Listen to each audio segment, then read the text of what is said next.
ดานไม่แค้นแดนเอ้ยแดนเขาว่าแดนสัตว์ป่าบนเขาสาลือน้ำแล้วอยู่ป่าท่ามเสลำเผาโคกเงาดงไม่แค้นชายแดนเล่าไทยป่าไม้ใหญ่ดงคันทุ่งและพวกตาลุงนางนี่เมยมีสร้างห้ากล้วยห้าหัวกระทิ้ง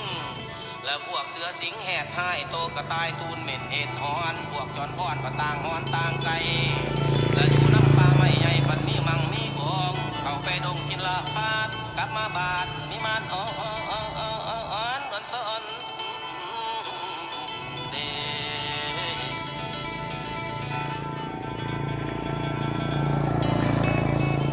โอละนอ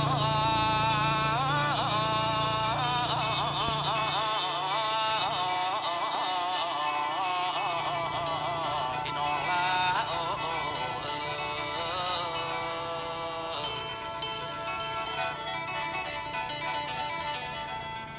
และแม่นา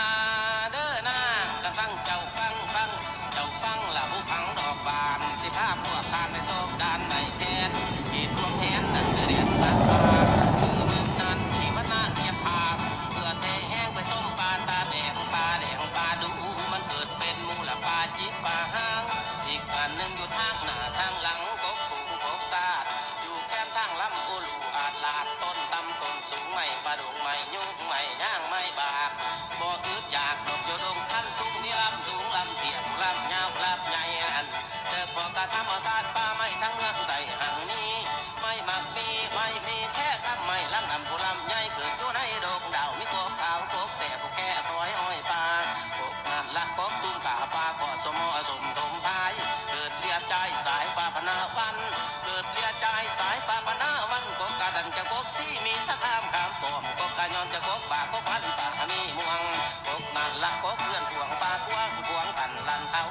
กบหมักมังไข่เน่ากระเดาผมเกิดอยู่ทมเป็นยมพาได้ปวงมาหลายหล่นกบกระโดดกบติ้วอยู่น้ำคิ้วสายตกนั่นเจอพออยู่ในคลองขีดนี่ยังมีไม่ใหญ่หลายตัวเกตทายปอบกายเสลำเผา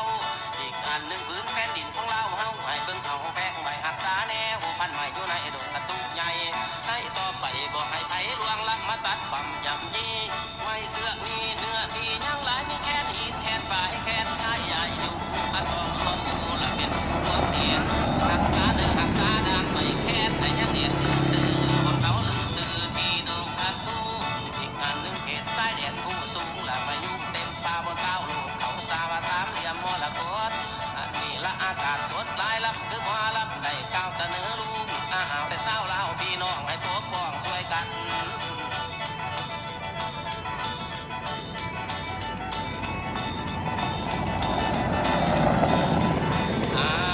เอาสำนั้นละสากรและเกี่ยวกับด้านในแค้นละบาดนี้หมอลำวันหน้าเสียเบาเรื่องคุณประโยชน์ป่าไม้และมันหักใส่ไอ้มนุษย์คนเฮาและมีหยังแน่ให้วานพอเอาละเบ้าเรื่องคุณประโยชน์ป่าไม้มันบ่แม่นขี้ลายหลายโกรธอานันต์ตังและคันสิเบ้าให้ฟังกับบ่ทนจนเมื่อยเอามาเฮ็ดทองเรื่อยห้องสอบห้องสีนอกนั้นก็มีห้องงานการสร้างคันเอามาเฮ็ดที่ห้องการต่างๆและสำนักปักเศร้านั่นละพอผู้เฮ็ดได้เฮ็ดเอาหอยอันพันยางคันผู้เป็นสร้างเฮ็ดซื้อเฮ็ดขายผู้เป็นสร้างเฮ็ดซื้อเฮ็ดขายมีคุณหลายเด้อไม่ฟังไว้ให้มันทั่วเฮ็ดเปลี่ยนถ้วยแล้วก็เฮ็ดเปลี่ยนหัวให้คนบนแก่เขาเอาใส่มาเฮ็ดรถมาล้อสุกคนของเฮ็ดเป็นจอกเป็นกกสักห้องตำตองเฮ็ดเป็นกองตีตุกตาลุกบ่อนฟอนแอนเฮ็ดเป็นคุยแล้วก็เฮ็ดเป็นแค้นดดดีอ้อซ้ออูกันคุณไม่นั่นมันหลายอย่างมีขอบคุณไม่นั่นมันหลายอย่างมีขอบเวลาก็ผู้ล้างซอยกันหันใส่เถิงละดูผู้เกียมไว้ย้ำหน้ากาวาดเพื่อนั่นละเพื่อให้ท่านละดูการเฮ็ดไทยขาดคนทุกคนใส่ต่อไปอันนี้ละวันหน้าเว้าเรื่องไม่คุณประโยชน์ทางดวงจุดประสงค์เฮาลำให้จือจับน้ำหอมคุณทางออมคุณทางออมคนเฮายอมต้มแตงพุงยากินยาแท้บาปพระญาติหายมันหายได้ดังใจโลกกล้วยไข่พญาติใจติดตัวแม่ยิ่งมีผู้นอนนำอยู่กับหมดท่านใดหอยหน้าไตมันเจ็บในนุ่งไข่แม่นคุณยางหากไม่มานำใส่ปินปัวต้องคนขัวให้สาตัวถึงกันต้องคนขัวให้สาตัวถึงกันคนเฮาตัดเฮาฟัดหันตวนพรปั๊มอีกอันหนึ่งคนไปทำผู้ต่าง ทูดมาตัดเป็นฟืนจูดเตาเผาทานนั่นเด้อพอใส่หุงต้มอาหารนั่นเด้อพอใส่หุงต้มอาหารกินมื้อแลงมื้อเสาร์พันนี้แห้งแล้วเจ้าไปสวนเขาบอดนอนยิ่งสายซ้อนยิ่งสายซ้อนไปเขาบอนนอนเตียงสองผัวเมียนอนเฮียงขี่กันอยู่เติกใหม่นักต่อใดแอวแห้งไว้ผู้ทางโยนนักต่อใดแอวแห้งไว้ผู้ทางโยนขั้นไม่เป็นคนเสตาตนจนจอยขั้นแม่นไม่ปากเด็ดเด็ดขาดมันต้องปล่อยให้คนมอยละแมงตาไอ้ว่าอันพอ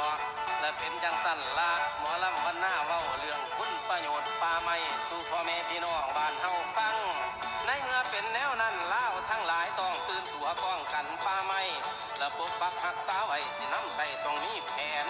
รักษาด้านไม่แค้นรักษาแดนสัตว์ป่าและเฮาต้องรู้คุณค่าและเครื่องป่าของตนให้บ้านพอและเป็นบ้า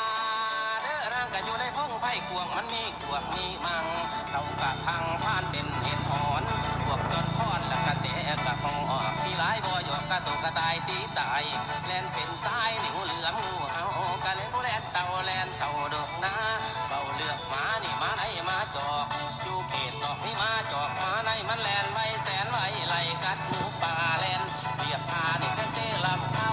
อีกอันหนึ่งผู้กองฟันกระเดาผู้เสือสางตั้งใจมันดึงเหี่ยวไผ่ไม่ไหลไม่พุ่งอีกอันหนึ่งดงคันทุ่งเฮานี่เมื่อมีมากผู้อื่นอยากดอกเจ้าของลำเบาบนจริงตาแนมสิ่งเห็นกะทิ้งงัวปลาโตมันให้กาดกาเป็นกล้วยหาไหลซ้อนไหลมากล้นคนแก่เจ้าแนวพันมันไหลกัดกินกันและมือพวกมันสูบนี่ผู้สนีผู้นางให้อยู่น้อยให้กอดนั่นเด้อพอสนีขาดผู้ซ้อนจิงวอนให้หำหายางซาไปเข้าป่าพงไผ่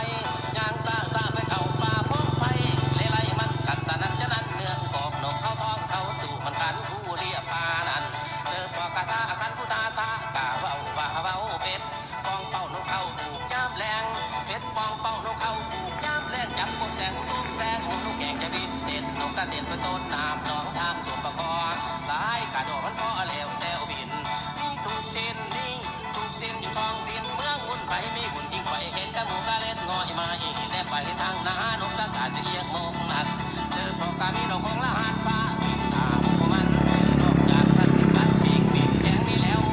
เด็กเจิดแห้งอยู่ตึงฝ่านกล่ามันห้องนกโคตรท้องติดตำนั่นเจอพอจับอยู่นั้นหามาอีไผ่ดวงดวงเลาะเรียบส่งไปขึ้นตรงโลกทำเลาะเรียบส่งไปขึ้นตรงโลกทำที่ซ้ายไปติดตามแล้วบนบนเต่าสาแดนสัตว์ป่างาไม่สูง